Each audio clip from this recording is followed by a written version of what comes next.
آپ نے کبھی سوچا کہ یہ جو سفر کے اندر ہم 4 رکعت والی نمازیں 2 رکعت ادا کرتے ہیں، یہ قانون ہمیں کہاں سے ملا ہے؟ یہ قانون اللہ اکبر ام المومنین اما جان، ہم سب کی اما جان عائشہ صدیقہ سلام اللہ علیہا ارشاد فرماتی ہیں کہ آقا کریم صلی اللہ علیہ وسلم ہجرت کے اندر جو ہے وہ سفر ہجرت کے اندر ہیں، آقا کریم مکہ شریف سے مدینہ منورہ کی طرف جا رہے ہیں۔ اب حضور علیہ السلام کے دل کا جو خیال ہے لوگ اس پر اپنے اپنے انداز سے تفسیرہ کرتے ہیں، لیکن میری عقیدتیں یہ تفسیرہ کرنے کی قطعاً اجازت نہیں دیتی کہ حضور علیہ الصلوۃ والتسلیم کو دشمنوں کا خوف تھا، اس لیے حضور علیہ السلام سے ایسا ہو گیا، اس لیے کہ جو رسول کے گھر کے ارد گرد دشمن کھڑے ہیں، آقا کریم سورہ یاسین کی آیتیں پڑھتے ہوئے ان کے درمیان سے گزر جاتے ہیں، ان کو نظر نہیں آتے، اور نظر بھی کیسے آ سکتے ہیں؟ میرے امام فرماتے ہیں جان ہے، جان کیا نظر آئے،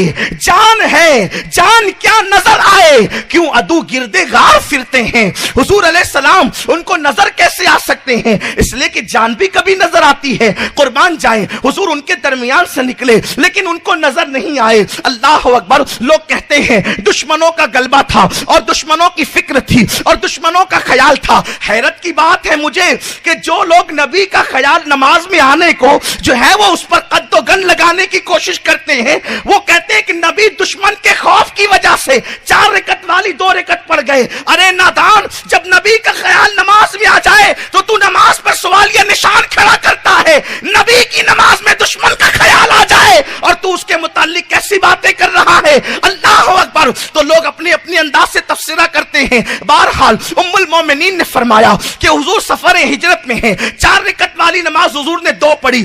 2 کیوں پڑھی؟ میری عقیدتیں یوں کہتی ہے کہ حضور کو خیال ہوگا کہ مدینہ منورہ کے لوگ گھروں سے نکل کے روزانہ آتے ہیں اور دوپہر سے لے کر شام تک کے اپنی آنکھوں پہ ہاتھ رکھ کر کے دیکھتے ہیں آمینہ کا لال آیا یا نہیں آیا، حضور آئے یا نہیں آئے، حضور آئے یا نہیں آئے، حضور آئے یا نہیں آئے۔ اس لیے کہ جب حضور آتے ہیں تو عاشقوں کی عید ہو جاتی ہے، حضور آتے ہیں تو عاشقوں کی عید ہو جاتی ہے۔ اس لیے کہ اللہ اکبر 7,000 ہلال ان کے ناخنوں کی قطرن پہ قربان ہے، دل اپنا بھی شیدائی ہے اس ناخن پاکا، اتنا بھی مہے نو پہ نائے چرخے کوہن پھول۔ حضور علیہ السلام کے ناخنوں کی شان کیا ہے؟ میرے آقا علیہ السلام کے دیوانوں، تو حضور علیہ السلام کو خیال رہا ہوگا کہ میرے غلام بار بار نکل کر گھروں سے انتظار کرتے ہیں، حضور آ رہے ہیں، حضور آ رہے ہیں۔ تو حضور سفر جلدی کرنا چاہتے تھے، حضور کو سفر میں جلدی تھی، اور اس جلدی میں میرے نبی نے 4 رکعت کی نیت کی، اور 4 رکعت کی نیت کر کے حضور نے 2 پہ سلام پھیر دیا۔ آپ مجھے بتائیں کتنا بھی بڑا عالم ہو، کتنا بھی بڑا محدث ہو، کتنا بھی بڑا مفسر ہو، کتنا بھی بڑا ادیب و خطیب ہو، اگر 4 رکعت والی نیت کر کے 2 پہ سلام پھیر دے تو فتویٰ دیا جائے گا مولوی صاحب آپ کی مسند، آپ کے افتاء، آپ کی خانقاہ اپنی جگہ، آپ کی گدی اپنی جگہ، آپ نے 4 کی نیت کی ہے،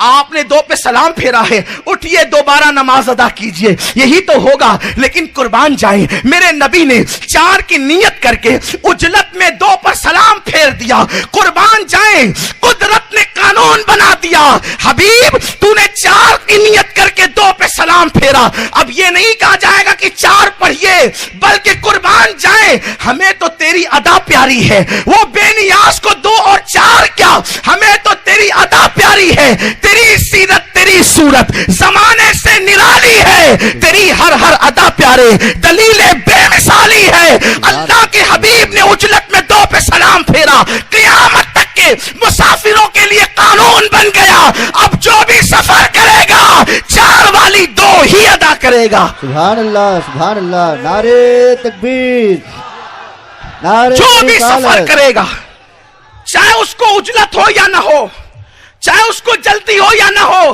اس لیے کہ محبوب نے سفر میں 2 پڑھ لیا ہے، اب سب نے 2 ہی پڑھنا ہے۔ کون کہتا ہے حضور کو اختیار نہیں؟ ارے جس کو اختیار نہیں وہ نبی ہی نہیں ہو سکتا، اس لیے کہ نبی آتا ہی ہے مالک و مختار بن کر، اللہ کے نائب اعظم، نائب پروردگار، خلیفہ اکبر مصطفیٰ جان رحمت صلی اللہ علیہ وسلم، وہ مالک حل و حرم آقا کریم صلی اللہ علیہ وسلم شارح بھی ہے اور شارع بھی ہے. اللہ نے حضور علیہ السلام کو شریعت بتانے والا بھی بنایا ہے اور شریعت بنانے والا بھی بنایا. حضور کا قول فعل شریعت ہے. علامہ امام عبد الوہاب شعرانی رحمت اللہ علیہ میزان میں لکھتے ہیں کہ اللہ نے اپنے محبوب کو یہ اختیار دیا کہ جو چاہیں حلال کر دے، جو چاہیں حرام کر دے. حضور کو اختیار ہے. اٹھا کر سیاہ ستہ دیکھیں، لوگ سیاہ ستہ کی زیادہ بات کرتے ہیں. اللہ کے حبیب صلی اللہ علیہ وسلم نے فرمایا کہ حرم کی حدود کے اندر جو جڑی بوٹیاں، گھاس اور درخت ہے اس کا کاٹنا حرام ہے. اللہ کے حبیب نے فرمایا حرم کی حدود کے اندر جو جڑی بوٹیاں درخت ہیں اس کا کاٹنا حرام ہے. حضور کے چچا حضرت عباس حاضر ہوئے، عرض کی یا رسول اللہ، اذخر نامی جو گھاس ہے اس کو ہم گھروں میں اور قبروں میں استعمال کرتے ہیں، آپ اس کو نکال دیجئے حرمت کی فہرست سے، آپ اس کو حرمت کی فہرست سے خارج کر دیجئے. لوگ کہتے ہیں ہم صحابہ کے عقیدے پر ہیں. صحابی کا عقیدہ یہ ہے کہ حضور چاہیں تو اذخر کو حرمت میں شامل کر دیں کہ اس کو کاٹ نہیں سکتے، اور اگر چاہیں تو اس کو حلال کر دیں کہ کاٹ سکتے ہیں. حضرت عباس ابن عبد المطلب حضور کے چچا کہتے ہیں حضور اذخر ہماری ضرورت کی گھاس ہے، گھروں میں اور قبروں میں استعمال ہوتی ہے، اس کو نکال دیجئے. اللہ کے رسول نے یہ نہیں کہا میں تو صرف تمہیں شریعت کا قانون بتانے آیا ہوں، بلکہ قربان جائے حدیث کی کتابوں میں چمکتی دمکتی یہ بات موجود ہے. میرے مصطفیٰ نے فرمایا ٹھیک ہے، اس گل کو کاٹنے کی اجازت دی جاتی ہے. اللہ کے حبیب صلی اللہ علیہ وسلم نے ہمیں یہ عطا فرمایا.